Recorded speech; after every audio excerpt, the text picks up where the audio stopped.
Salam sehat dan salam SFD untuk anak kami kelas 12 IPA dan IPS SMA Santa Maria Kaban Jahe.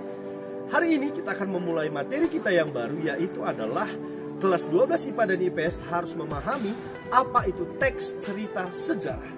Salah satu materi yang paling mengasihkan karena kita akan belajar sejarah yang terjadi pada masa lampau yang berkaitan dengan kehidupan dan kehidupan orang banyak. Baik anak-anakku, adapun tujuan pembelajaran kita nanti ada 6. Namun hari ini kita akan mempelajari hanya ada 2 tujuan pembelajaran.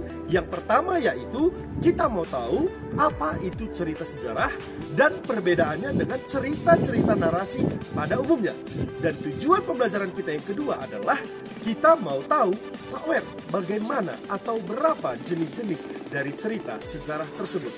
Anak-anakku, adapun nilai yang diharapkan dalam pembelajaran cerita sejarah kali ini adalah nilai kedinaan. Artinya kita harus rendah hati, mau belajar, mau tahu bagaimana perjuangan-perjuangan dari pahlawan atau cerita-cerita sejarah yang terjadi pada masa lampau.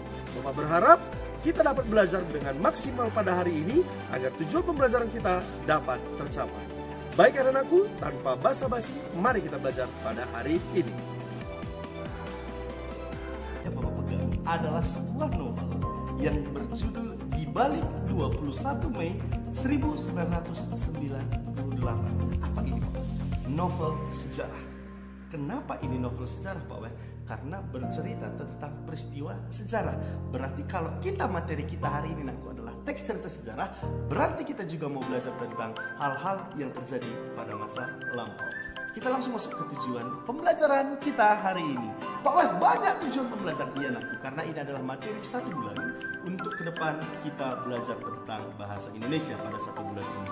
Baik, tapi hari ini jangan takut, kita hanya belajar tentang dari 2 tujuan pembelajaran ini. Jadi jangan takut, kita hanya belajar 2 pembelajaran atau tujuan pembelajaran hari ini. Yang pertama adalah setelah mengikuti pembelajaran ini, kelas 12 dapat memahami apa itu cerita sejarah. Jadi kita tahu nanti definisi cerita sejarah. Dan yang kedua, kita tahu perbedaan cerita sejarah dengan cerita narasi pada umumnya. Nah, tujuan pembelajaran kita yang kedua katanya apa? Siswa mampu memahami jenis-jenis cerita sejarah atau jenis-jenis rekon nanti namanya. Karena cerita sejarah itu termasuk ke dalam yang namanya rekon. Baik, langsung saja anakku, mari kita belajar apa itu rekon dulu yang pertama. Rekon adalah sebuah cerita ulang. Jadi jangan nanti bingung ya anak ya.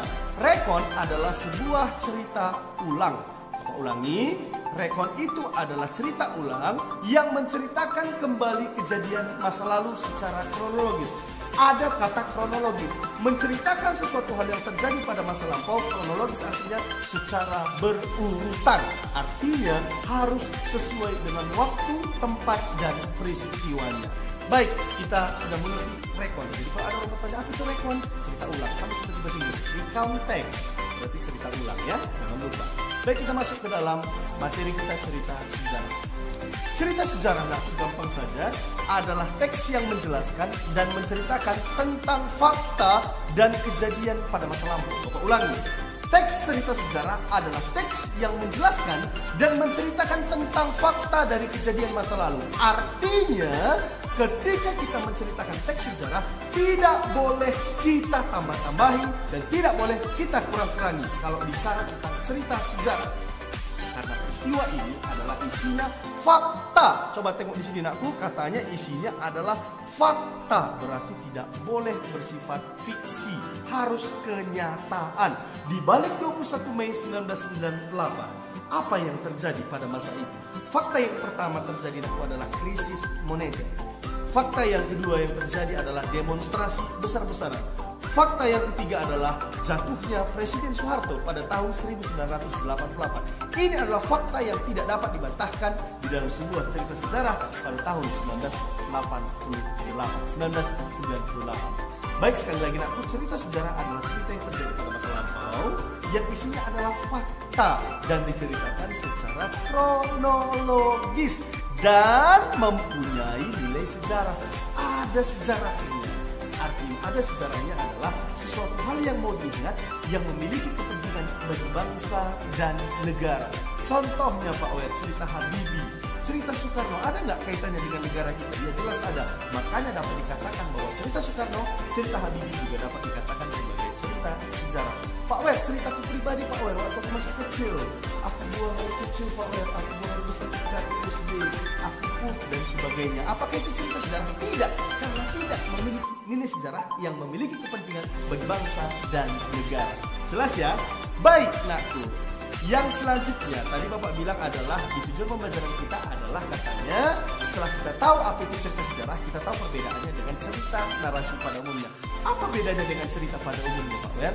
Kalau cerita pada umumnya secara umum boleh kita tambah-tambahin dan biar ceritanya lebih menarik, biar ceritanya lebih hebat, kita tambah-tambah contohnya cerpen. Kita tambahin kemana konfliknya, kita buat lagi gini, bisa dia misalnya ke London, ke sini tiba-tiba ke planet ini, tiba-tiba ke sini. Nah, ketika kita tambah-tambah itu dengan tujuan biar kita laku akan cerita. Tapi kalau cerita sejarah tidak boleh ditambah-tambahi dan tidak boleh dikurang-kurangi kalau kita bicara tentang cerita sejarahnya. Jelas ya Nak? Ya? Baik, perbedaan yang kedua apa Pak Wer? Perbedaan yang kedua cerita sejarah dengan cerita pada umumnya Nakku adalah di tokohnya. Dalam cerita sejarah, tokohnya juga harus menggunakan nama asli dari kejadian peristiwa tersebut. Contoh, kalau misalnya 1998 yang jatuhnya lengsernya Presiden kita Soeharto adalah Soeharto, tidak boleh kita sebutkan dengan nama yang lain.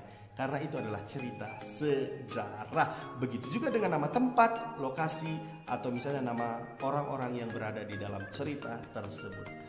Baik, itu tujuan yang kedua. Tujuan yang ketiga tadi katanya apa Pak Wer? Katanya cerita ulang atau cerita sejarah terbagi atas 3 jenis. Yang pertama ada katanya Nakku adalah rekonfaktual. Bapak ulangi, 3 jenis. Yang pertama rekonfaktual, diambil dari kata dasar fakta. Artinya cerita sejarah itu Nakku dia sifatnya harus fakta. Tidak boleh ditambah-tambahi dan tidak boleh dikurang-kurangi. Semuanya fakta, tidak boleh ada yang ditambah-tambahi dan dikurang-kurangi.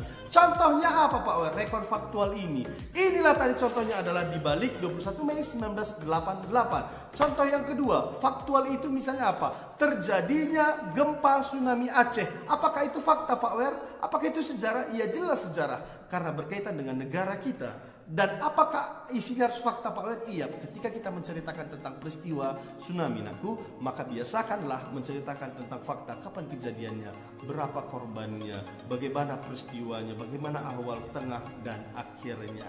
Nah, yang kedua ada rekon imajinatif. Ternyata dalam cerita ulang ada yang sifatnya dia imajinatif atau dalam hayalan atau imajinasi. Contohnya apa? Legenda Nakku, Candi Prambanan. Pernah nggak dengar cerita Candi Prambanan? Katanya yang membuat Candi Prambanan itu adalah seorang jin, katanya. Nah, apakah itu ada di dalam dunia nyata? Tidak. Makanya termasuk ke dalam rekon imajinatif. Yang ketiga Nakku ada rekon pribadi. Pak Wen, rekon pribadi berarti diri sendiri.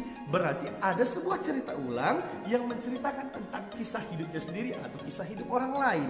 Berarti objek ceritanya hanya terfokus kepada 1 atau 2 orang di dalam cerita itu. Contohnya apa Pak Wer? Mari kita lihat contohnya berikut ini. Coba tengok misalnya film Soekarno. Pernah nggak nonton film Soekarno Nakku? Pernah ya? Dan Bapak yakin kita semua atau rata-rata kita sudah nonton yang namanya film Soekarno. Nah, film Soekarno ini objeknya siapa? Soekarno-nya. Dikisahkan cerita Soekarno bagaimana dia menjadi seorang presiden, bagaimana dia bisa menjaga Indonesia, bagaimana dia bisa mengusir penjajah, bagaimana dia bisa mengajak seluruh pemuda Indonesia. Nah, ketika objeknya dibicarakan hanya 1 orang, maka ini termasuk ke dalam rekon pribadi. Karena yang dibicarakan adalah 1 objek. Jelas ya Nak ya? Begitu juga dengan, Bapak ganti dulu ke bawah. Baik, begitu juga dengan Habibie dan Ainun. Cerita tentang presiden kita yaitu adalah ada B.J. Habibie yang menggantikan Soeharto, presiden ketiga kita yang menggantikan Soeharto. Ada nggak kisah hidupnya yang dibuat dalam bentuk film?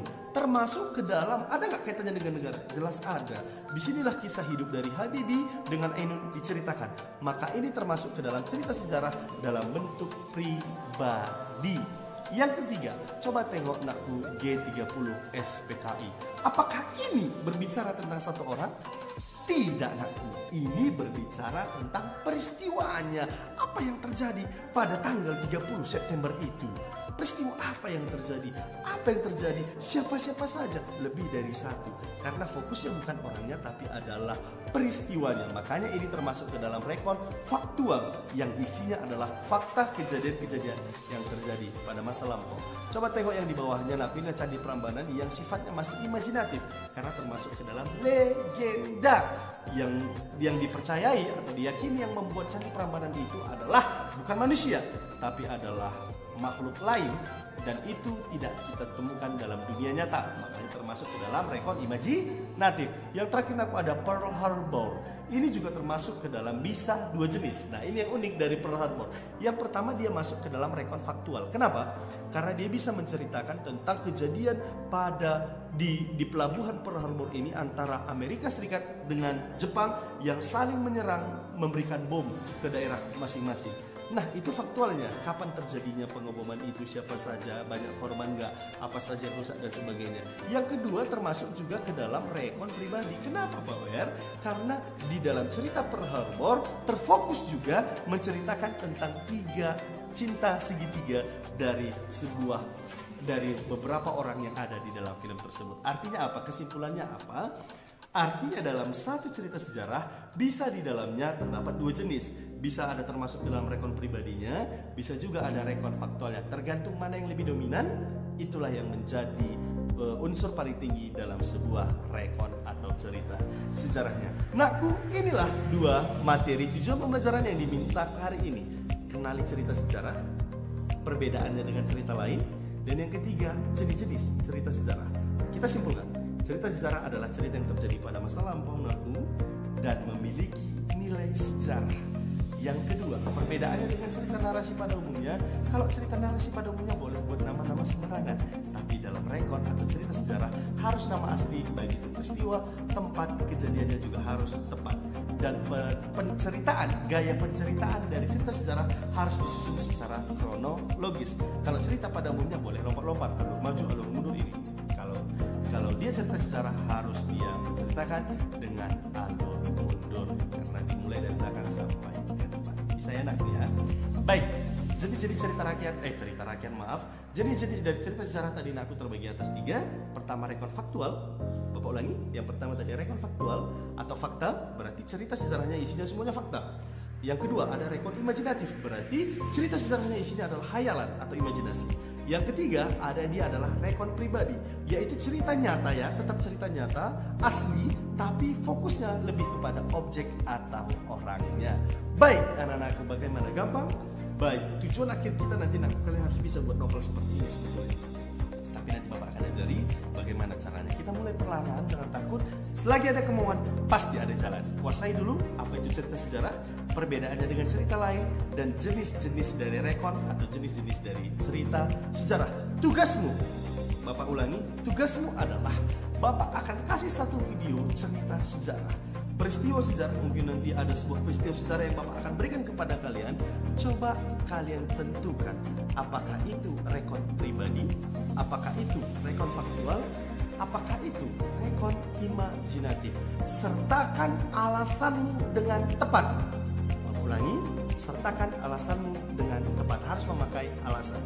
Masih tugas yang gampang kembali Bapak berikan, karena nanti memang akan sangat berat sekali ketika kita mau buat novel ini. Makanya Bapak hanya kasih tugas yang ringan-ringan, tapi nanti ujungnya kalian semua kelas 12 harus bisa buat novel seperti yang Bapak pegang semua ini. Ini adalah hasil karya kelas 12. Baik, demikian pertemuan kita hari ini. Tetap semangat dan tetap jaga kesehatan aku. Malam minggu juga usah lama-lama pulang. Oke? Baik, terakhir jangan lupa aku tetap dukung Bapak dalam lomba video pembelajaran di KAMS, karena tanpa kalian Bapak juga tidak akan bisa. Karena Bapak juga mengucapkan terima kasih banyak yang bagi yang sudah like, komen, dan share. Bagi yang belum aku tetap share, tetap like, dan kalau boleh beritahu kepada keluarga kita semua. Baik aku, salam sehat dan salam SFD. Bye-bye.